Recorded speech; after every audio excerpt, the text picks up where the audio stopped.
alguns anos se discute o uso saudável de tempo de tela, recomendado para as crianças. Mas tudo que conhecemos mudou durante a pandemia, quando as aulas e até o contato social passaram a ser exclusivamente online, devido ao isolamento social. O programa Transformação Digital CBN de hoje é um especial de Dia das Crianças.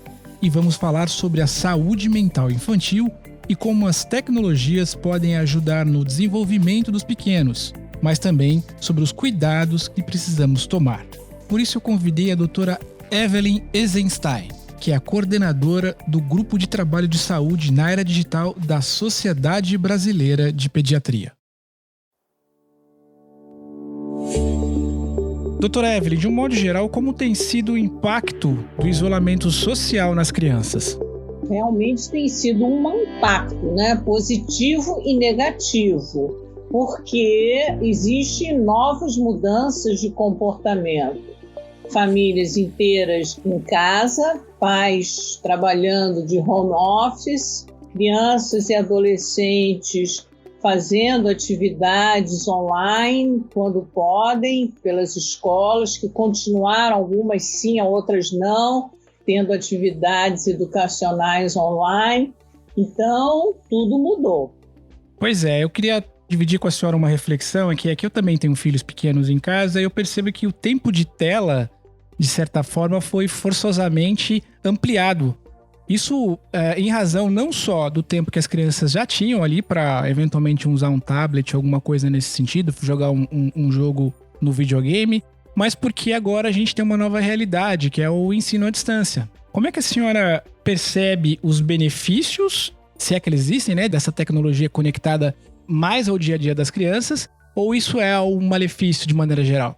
Então, temos que ter cautela quando chamamos crianças de pequenos. O que nós estamos falando como pequenos? Então, de maneira geral, a Sociedade Brasileira de Pediatria não recomenda tela nenhuma, televisão, computador, notebook, celular, para crianças entre 0 a 2 anos de idade, porque eles estão justamente no desenvolvimento cerebral e na parte importante do desenvolvimento da linguagem, fala e linguagem.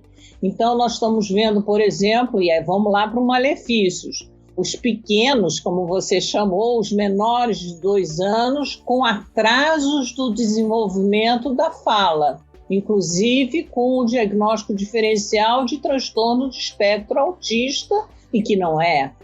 Então, simplesmente porque eles não conseguem entender o bidimensional da tela. Por exemplo, ver nem quero falar uma galinha pintadinha, porque já está difícil, um gatinho lá na tela é uma coisa totalmente diferente do ter um gatinho pulando no colo. A seguir, entre 3 a 5 anos, meia hora, 1 hora de desenho animado com conteúdos não violentos, sempre com a supervisão dos pais. As crianças não podem ficar abandonadas perante uma tela. E a partir, então, da idade escolar, 6, 7 anos, 10 anos, aí podemos esticar para 1 ou 2 horas, e adolescente até 3 ou 4 horas por dia. Tão importante isso, porque, por exemplo, nós estamos falando também de atividades educacionais online. Então, é importante saber organizar esse tempo e delimitar esse tempo, porque a criança precisa também ter atividades fora da tela. Faz parte do desenvolvimento cerebral. Então, vamos falar brincar ativamente, e estou falando desde armar um jogo, Lego, dominó, jogo de carta de mico, trenzinho, e atividades que a família, por exemplo, também possa fazer com a criança. Vamos lá, fazer um biscoito junto, uma pizza, arrumar o quarto. Então, existem várias outras maneiras de se passar o tempo e, como a gente fala, distrair, sem ser só ficar totalmente escravizado num conteúdo da tela. Perfeito. A senhora mencionou nessa oportunidade que os pais têm de dividir o seu tempo com as crianças, né? Estimulando numa atividade lúdica, como um jogo, como bem mencionado para a senhora. Mas como é que o consumo de tecnologia pelos pais e pelas mães, quer dizer, isso é cada vez mais recorrente, né? A gente vê muitas vezes famílias inteiras ali, direto no celular, mal se olham. Como é que esse mau hábito, talvez, ou essa recorrência da influência desses equipamentos digitais dentro dos lares pode influenciar negativamente as crianças? Então vamos lá falar do negativo, né, ou dos malefícios. Então nós estamos falando justamente desse consumo prolongado e exagerado das telas e dos conteúdos, né? Então a família fica quase que escravizada naquele conteúdo da tela. Então nós estamos falando de dependência tecnológica e o uso problemático dessas mídias interativas e que trazem enormes repercussões corporais. A primeira, mais comum, transtornos de sono. Depois, transtornos comportamentais, crianças mais irritadas, crianças reclamonas, que começam a conflituar, inclusive, com os pais, né? Que nós chamamos problemas de ansiedade, depressão, mas é preciso ficar alerta que isso não é só uma palavra, como eu falo, isso é um diagnóstico, né? Precisa se entender que essas alternâncias comportamentais são muito comuns. Ficar sentado o tempo todo, então sedentarismo, por exemplo, quer dizer, mesmo em casa se pode fazer exercícios, né? Pode se correr, pode se alongar, dançar. Nós estamos também falando outros riscos, então, mais graves e que nós precisamos ficar bem cautelosos, né? E também problemas visuais, problemas ortopédicos, problemas de transtorno de postura, problemas auditivos, de ter que usar, por exemplo, um headphone. Então, tudo isso vai causando o que nós chamamos os prejuízos à saúde e os pais precisam ficar alertas. Como é que a gente pode ajudar, doutora, os nossos filhos a ter uma vida mais saudável e equilibrar essas duas questões, né? A importância, evidentemente, da tecnologia, porque ela pode ser um instrumento de desenvolvimento cognitivo, se usada com controle, com cautela, né? E também como cuidar para poder desenvolver uma boa saúde mental nas crianças. Então, algumas recomendações são importantes. E vou voltar à palavra que você usou, o equilíbrio, né? O bom senso. Senso, por exemplo, de segurança, privacidade, qual o conteúdo que a criança está acessando, se não é um conteúdo violento, desafios perigosos, programas sexualizados, né? Tem muitos youtubers querendo vender produtos, inclusive, para criança. Então, em termos de conteúdo.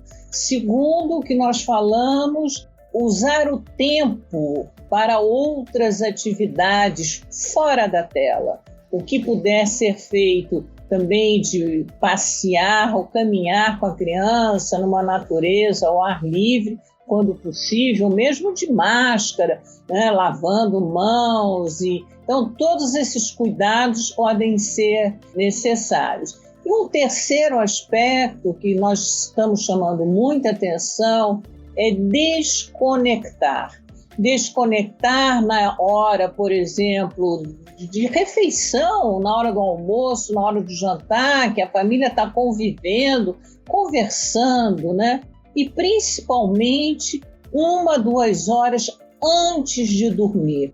Então, as telas têm o que nós chamamos uma onda azul, que bloqueia um hormônio chamado melatonina e que vai, inclusive, prejudicar o crescimento dessa criança quando ela faz o sono profundo, porque bloqueia, inclusive, a produção de hormônio de crescimento.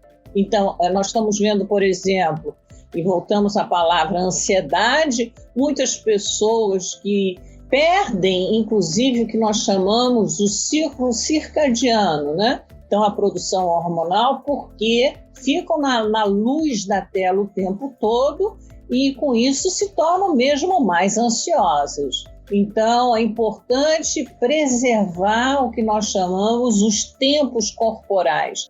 A criança precisa ter seu tempo de tomar banho, de ter um sono saudável, de alimentar, fazer exercícios. Então, tudo isso é o que nós chamamos as regras de convivência, né? E convivência saudável.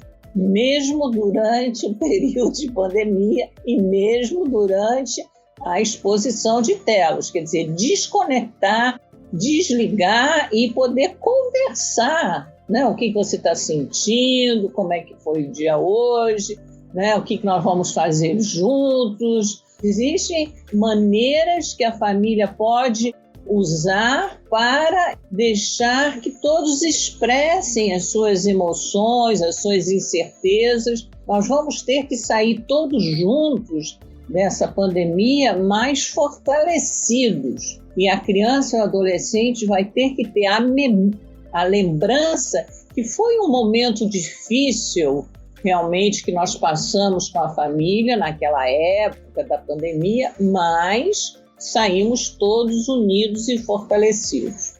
Doutora, eu gostaria de que a senhora, se possível, dividisse com a nossa audiência que informações que a nossa ouvinte pode ter lá no site da Sociedade Brasileira de Pediatria que possa ajudar na condução da criação aí dos nossos filhos, baseado nessas premissas todas que você dividiu com a gente.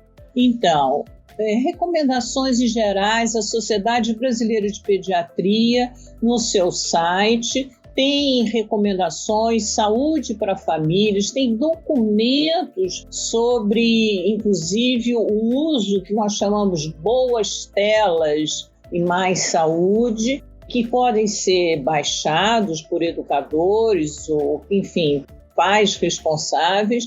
Existem outros sites e fontes que recomendamos, por exemplo, a da SaferNet, se for caso de denúncia, ou também canal de ajuda, muitos materiais educativos para os pais. A própria Google e Facebook também tem materiais, seja incrível na internet.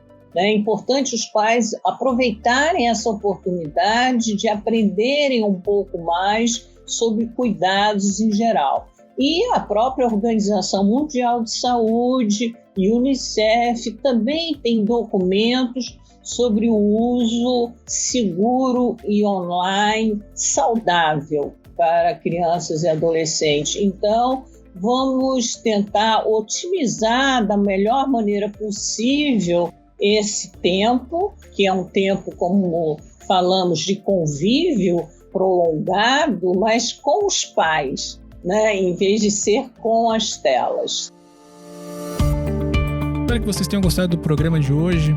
Ele foi muito especial porque ele traz muitas reflexões, sobretudo como que a gente consegue, como pais, como responsáveis, como a gente consegue equilibrar os benefícios da tecnologia, que são inúmeros, isso acho que é de conhecimento geral. A tecnologia é um instrumento realmente de transformação de realidade, ela pode ajudar nossos filhos, as nossas crianças, os nossos adolescentes a se desenvolverem muito mais proporcionalmente do que as gerações passadas conseguiram se desenvolver. Ela é um instrumento realmente que tem um potencial enorme de desenvolvimento cognitivo. Entretanto, ela também tem malefícios enormes, não só no sentido da socialização, também no sentido do próprio desenvolvimento cognitivo. A gente tem que tomar bastante cuidado, até para usar uma expressão que está sendo muito bem difundida, né, nos últimos tempos, que é não deixar que a tecnologia seja uma espécie de uma chupeta eletrônica para as crianças, que ela possa substituir a formação e substituir o acompanhamento dos pais e responsáveis. O acesso assistido, acompanhar o desenvolvimento das atividades digitais dos nossos filhos, dos nossos responsáveis, é absolutamente importante. Então, ao invés de proibir que seus filhos, que as crianças que estão perto de você utilizem tecnologia, o ideal é conversar com elas sobre isso. Conversar sobre a importância de ter um equilíbrio nessas relações e conversar um pouquinho sobre a importância de que existem coisas efetivamente ruins nesse universo e, como tudo na vida, o importante é ter equilíbrio. cuide dos seus, fique bem e até a próxima. Tchau.